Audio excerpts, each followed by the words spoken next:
Hindi na. Ito na, may kasali ako sa group chat nila eh. Guys, punta kami sa lamay noong aming kamag-anak dito sa may anong ano yun dyan? Sa Tristan? Tumpo. Oh. 13 Indang. 13, boundary ng Indang para makipaglamay.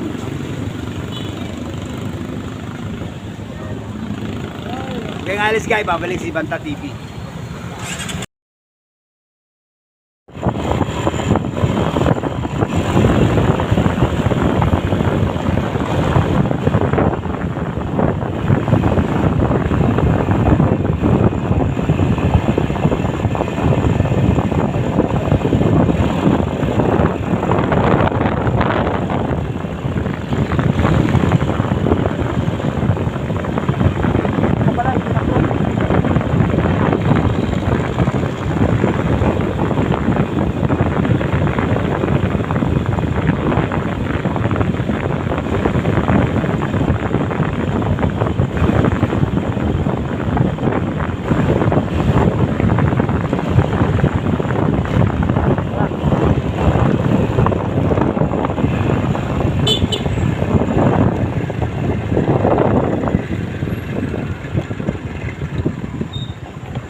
Guys, nandito na tayo sa lugar kung saan nakaburo yung kamag-anak namin.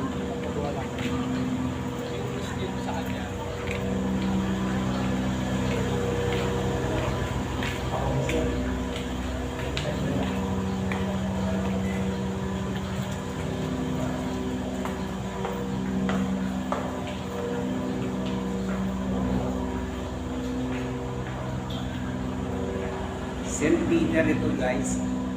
St. Peter, Naburulan.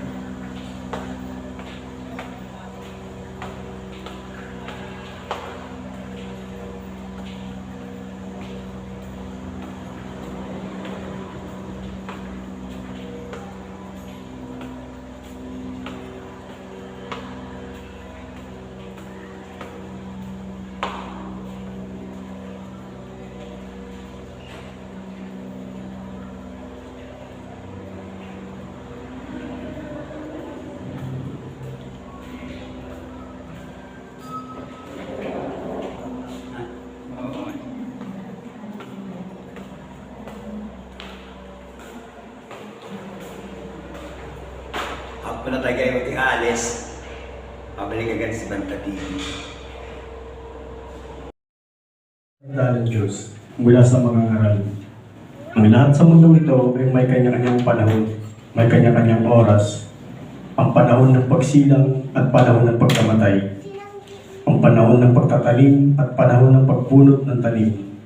Ang panahon ng pagpatay at panahon ng pagpapagaling. Ang panahon ng pag-iba at panahon ng pagpapatayo. Ang panahon ng pagluwa at panahon ng pagtawa. Ang panahon ng pagluluksa at panahon ng pagdiriwang. Ang panahon ng pagkakalat ng mga bato at panahon ng pagtitipon sa mga ito. Ang panahon ng pag-iyakap at panahon ng paglalayo. Ang panahon ng paghahanap at panahon ng pagkawala diyon. Ang panahon ng pag-iingat sa isang bagay at panahon ng pagtatapon. Ang panahon ng pagpunit at panahon ng pagtahi. At panahon ng pagtahimik at panahon ng pagsasalita.